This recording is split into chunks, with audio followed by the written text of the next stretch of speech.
हाँ तो नमस्ते मेरे प्यारे बच्चों, कैसे हैं? उम्मीद करते हैं कि आप सभी बच्चे खुश होंगे। और आज की इस लेक्चर में मैं प्रश्नावली 5.1 का क्वेश्चन नंबर 1 से बताना प्रारंभ कर रहा हूं और बिल्कुल सभी क्वेश्चन को मैं समझा दूंगा।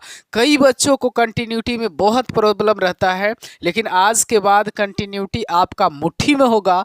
किसी भी प्रकार का कंटिन्यूटी में प्रॉब्लम नहीं होगा, क्योंकि मैं आपको सबसे आसान भाषा में बताऊँगा। बच्चों सिर्फ आप देखते रहिए, कॉपी में नोट भी करिएगा, क्योंकि कई बच्चे सिर्फ देखते हैं और कॉपी में नोट नहीं करते हैं, जिस कारण से भी उनको आगे जाकर के दिक्कत होता है। देखिए सिद्ध कीजिए कि फलन, पहला क्वेश्चन है कि सिद्ध कीजिए कि फलन एफ एक्स बराबर 5x-3 है, x equal to not x equal to 0। मतलब x बराबर 0 पर चेक करना है कि यह फलन सतत है कि नहीं, x बराबर -3 पर चेक करना है कि फलन सतत है कि नहीं, x बराबर 5 पर चेक करना है कि फलन सतत है कि नहीं। तो इस एफ एक्स बराबर 5x-3 पर हम लोग सभी x का मान रख करके देखेंगे और ये फलन सतत होता है या नहीं होता है, देखते हैं। देखिएगा, हल करेंगे तो हम आपको जो है वो हल करने के लिए आपको दो तरीका बताए थे थ्योरी में, कि दो तरीका से सतत का पता लगाया जा सकता है। पहला, यदि सिंगल फंक्शन रहे तब, अगर सिंगल फंक्शन रहे और उसका जो मान है वो कांस्टेंट आएगा, तब वो फलन सतत होगा। उसके बाद एक नियम बताए होंगे कि अगर LHL बराबर होगा RHL का, बराबर होगा RHL का, बराबर होगा फलन x का, है ना। अगर ये तीनों बराबर होगा, तो फलन जो है वो सतत होगा, है ना। तो ये सिंगल फंक्शन के लिए नहीं है। सिंगल फंक्शन के लिए बच्चा, सिंगल फंक्शन के लिए मैं आपको बता दे रहा हूँ, सिंगल फंक्शन के लिए होगा limit x tends to a, और फलन x बराबर फंक्शन यहाँ f के जगह पे ये रखाएगा, और ये जो मान आना चाहिए वो आपका कांस्टेंट आना चाहिए। क्या आना चाहिए? कांस्टेंट। अगर मान कांस्टेंट आता है तो कहेंगे कि फलन क्या है? सतत है। फलन क्या है? सतत है ना। तो उसी प्रकार से यहाँ देखना है आपको, यहाँ आपका दिया हुआ है एफ एक्स बराबर क्या? 5x-3 पर। तो हम लोग को x बराबर 0 पर चेक करके देखना है कि फलन सतत है या नहीं है ना। तो x बराबर 0 पर सिंगल फंक्शन वाला लगाएंगे, क्योंकि सिंगल फंक्शन है ना, सिंगल फंक्शन है। तो क्या हो जाएगा? लिमिट x टेंड्स टू 0, यहाँ हो जाएगा फलन x। तो यहाँ पे मेरे प्यारे बच्चों, यहाँ क्या हो जाएगा? लिमिट x टेंड्स टू 0, और फलन x के जगह पे क्या हो जाएगा आपका? 5x-3 हो जाएगा, और 5 इंटू एक्स के जगह पे क्या हो जाएगा? 0, माइनस में क्या हो जाएगा? 3। 5 का गुना 0 से होगा तो 0, माइनस में क्या होगा? 3। यहाँ आंसर क्या आएगा? -3 आएगा। और ये जो -3 है बच्चा, वो क्या है? कांस्टेंट वैल्यू है। क्या है? अचर मान है। क्या है? अचर मान है। और जब कभी भी लिमिट का मान यदि अचर आ जाए, जब कभी भी लिमिट का मान यदि अचर आ जाए, तब हम लोग कहेंगे कि अतः यह फलन जो है, अतः यह फलन x बराबर 0 पर सतत है। अतः यह फलन x बराबर 0 पर सतत है। अब दूसरा हम लोग चेक करेंगे x बराबर -3 पर, x बराबर -3 पर यह फलन सतत है या नहीं है, देख लीजिए, चेक करके बताता हूँ। उसी प्रकार से चेक करना है बच्चा, लिमिट x टेंड्स टू 0 करना है, और यहाँ फलन x है, लिमिट x टेंड्स टू क्या हो जाएगा बच्चा जी? 0 हो जाएगा, है ना। ओहो, x बराबर -3 है तो यहाँ पे -3 रखना बच्चा जी, और यहाँ भी -3 है ना, यहाँ भी -3, और फलन x के जगह पे क्या रखाएगा? 5x माइनस क्या रखाएगा? 3 रखाएगा, है ना। तो यहाँ गौर करके आप देखिएगा, 5 इंटू एक्स के जगह पे क्या रखाएगा? -3, और यहाँ पे माइनस में क्या है बच्चा जी? 3 है। माइनस में क्या है? 3 है। तो 5 तिया क्या हो जाएगा? 15 हो जाएगा, माइनस में 15, और माइनस में क्या हो जाएगा? 3 हो जाएगा, और 15-3 बच्चा जी क्या हो जाएगा? 15-3 जो होगा वो 18 आपका फाइनल आंसर है। 18 आपका जो है वो क्या है? फाइनल आंसर है बच्चा जी, है ना। तो उम्मीद करता हूं कि ये जो आंसर आया है 18 -18, ये कौन वैल्यू है? ये भी वैल्यू आपका कांस्टेंट है। और जब वैल्यू कांस्टेंट होगा तो यह फलन जो है x बराबर -3 पर यह फलन जो है वो क्या है, सतत है। x बराबर -3 पर यह फलन जो है वो सतत है। उसके बाद है x बराबर 5 पर। x बराबर 5 पर हम लोग चेक कर लेंगे बच्चा जी कि ये फलन सतत है या नहीं है। उसी तरीका से करना है, लिमिट x टेंड्स टू क्या हो जाएगा, 5 हो जाएगा। यहाँ क्या हो जाएगा, फलन x हो जाएगा, बराबर लिमिट x टेंड्स टू क्या हो जाएगा, 5 हो जाएगा। फलन x के जगह पे क्या होगा बच्चा जी, 5x - 3 हो जाएगा। तो 5x - 3, यहाँ 5 इंटू एक्स के जगह पे 5 होगा और माइनस में क्या होगा 3। 5 5 6 25 -3 हो जाएगा। 25 में से 3 जाएगा तो क्या हो जाएगा बच्चा जी, 22 हो जाएगा। 25 में से 3 जाएगा तो क्या हो जाएगा, 22। और ये जो 22 आपका है वो आपका कांस्टेंट वैल्यू आया। 22 आपका जो है वो कांस्टेंट वैल्यू आया। तो 22 अगर कांस्टेंट वैल्यू आता है तब भी यह फलन जो है वो सतत होगा। क्या होगा, सतत होगा। तब भी यह फलन जो है वो सतत होगा। तो जब कभी भी फंक्शन सिंगल रहे मेरे प्यारे बच्चों, जब कभी भी फलन सिंगल रहे तो इस तरीका से आप चेक कर सकते हैं कि जो आंसर आ रहा है वो हमारा कांस्टेंट आ रहा है कि वेरिएबल आ रहा है। अगर आंसर कांस्टेंट आ रहा है बच्चा जी, यदि आंसर कांस्टेंट आ रहा है तो यहाँ पे फलन सतत होगा। यदि कांस्टेंट नहीं आ रहा है तो फलन सतत नहीं होगा। अब देखिएगा, आपको मैं दूसरा नंबर क्वेश्चन बताने का प्रयास करता हूँ। क्वेश्चन नंबर 2 जो है बच्चा जी, उसे ध्यान से देखिए ना कि क्वेश्चन नंबर पहले के जैसा है ना। x बराबर 3 पर क्या चेक करने के लिए कह रहा, फलन x का मान ये दिया हुआ है और ये जो है आपका सिंगल फंक्शन है ना। और जब कभी भी सिंगल फंक्शन रहे तो यही फार्मूला लगाना है हम लोगों को, है ना। यही फार्मूला लगा करके हम लोग को हल करना है।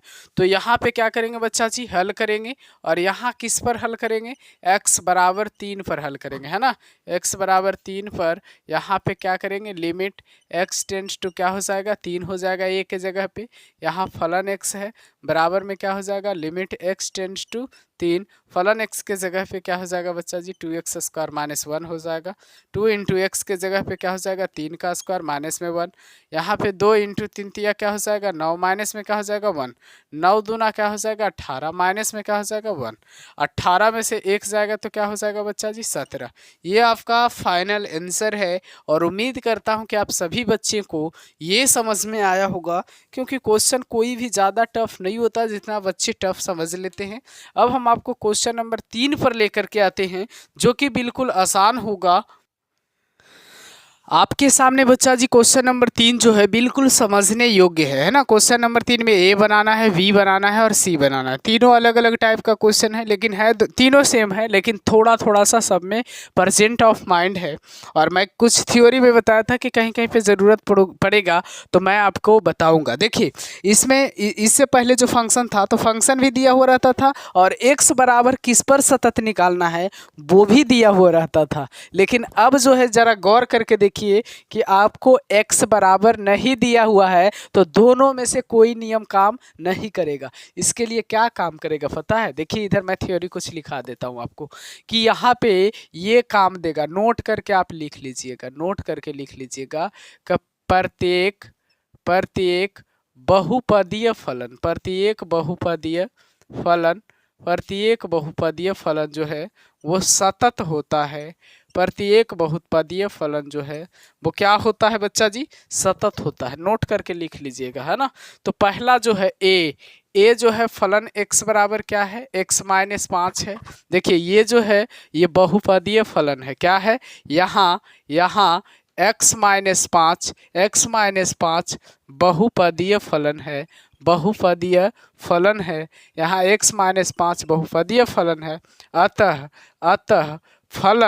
अतः फलन सतत होगा। अतः फलन क्या होगा, सतत होगा, है ना। ऑप्शन दूसरा बी में है fx बराबर 1/x - 5, है ना।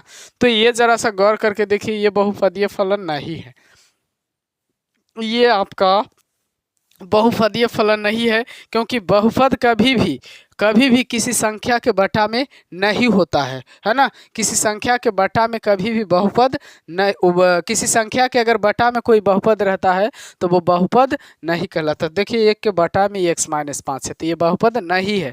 लेकिन यहाँ पे देखिएगा, यहाँ पे ये भी सतत होगा, ये भी सतत होगा। x इजकल टू नॉट 5 यहाँ होगा, यानी अगर x बराबर यहाँ पे 5 हो जाएगा ना तो 5 माइनस 5 क्या हो जाएगा, 0 हो जाएगा। यानी x बराबर 5 पर, x बराबर 5 पर यह फलन x बराबर 5 पर यह फलन परिभाषित नहीं है। x बराबर 5 पर यह फलन परिभाषित नहीं है, यह फलन परिभाषित नहीं है। यानी कहने का मतलब है कि यहाँ पे जो है x बराबर 5 पर यह सतत नहीं है। x बराबर 5 पर यह सतत नहीं है बच्चा जी। x बराबर 5 पे ये परिभाषित नहीं है तो x बराबर 5 पे ये सतत भी नहीं होगा। तो देखिए यहाँ पे सतत किस पर होगा, x बिलोंग्स टू r, मतलब x के सभी संख्या पर ये सतत होगा। लेकिन x बराबर 5 पे ये सतत नहीं होगा, यानी x belongs to r, x के सभी मतलब रियल नंबर का जितना भी संख्या वो सभी पर परिभाषित होगा। लेकिन किस पर नहीं होगा बच्चा जी, किस पर नहीं होगा, जरा सा गौर करके देखिएगा। यहाँ पे किस पर नहीं होगा तो यहाँ पे माइनस कर दीजिएगा, किसको, 5 को सिर्फ माइनस कर दीजिएगा, पर फलन लिख दीजिएगा सतत है। मतलब कि ये 5 को छोड़ करके जितना भी रियल नंबर है वो सभी पर यह फलन जो है वो क्या होगा, सतत होगा। क्या होगा, सतत होगा, है ना। तो ये जरा ध्यान से देखिएगा। बी के बाद बच्चा जी है आपका सी नंबर में है फलन x बराबर एक्स स्क्वायर माइनस 25 बटा में है x प्लस 5। इसको हल करके देख लीजिए कि ये जो है बहुपदीय है या नहीं है। तो फलन x बराबर क्या होगा, एक्स स्क्वायर माइनस 5 का स्क्वायर बटा x प्लस 5 होगा। f(x) बराबर क्या होगा, x प्लस 5 होगा और x माइनस 5 होगा और बटा में x प्लस 5 होगा और x प्लस 5 से x प्लस 5 क्या हो जाएगा, ख़त्म हो जाएगा और फलन x बराबर क्या हो जाएगा, x माइनस 5 हो जाएगा। और देखिए x माइनस 5 यहाँ भी था और x माइनस 5 यहाँ भी है, यानी कि यह जो है बच्चा जी इधर जगह, यह बहुपदीय फलन है। यह क्या है, बहुपदीय फलन है, यह बहुपदीय फलन है। अतः यह सतत भी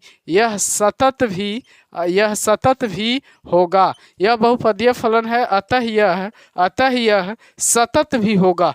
तो मेरे प्यारे बच्चों आपको सभी को समझ में आया होगा, है ना। तो जितना भी क्वेश्चन था ये 3 नंबर का, देखिए 3 नंबर का एक और मॉड फंक्शन वाला होगा। तो मॉड फंक्शन वाला डी वाला जो है वो आपको मैं कल करवा दूंगा। तो सभी बच्चों ध्यान से पढ़िए, मन से पढ़िए, ताकि बोर्ड में गर्दा मचाइए आप लोग, है ना। तो अगले लेक्चर में मैं आपको बताऊंगा। देखिए आपको कंटिन्यूटी कोई टफ चीज़ लग रहा है नहीं ना। आप बहुत बच्चों का कमेंट रहता है कि कंटिन्यूटी बहुत टफ होता है। बच्चे टफ नहीं होता, आप हमारे साथ रहिए, किसी भी चैप्टर को मैं टफ नहीं होने दूंगा। Thanks for watching this video. फिर मिलते हैं अगले वीडियो में, जब तक के लिए बाय बाय।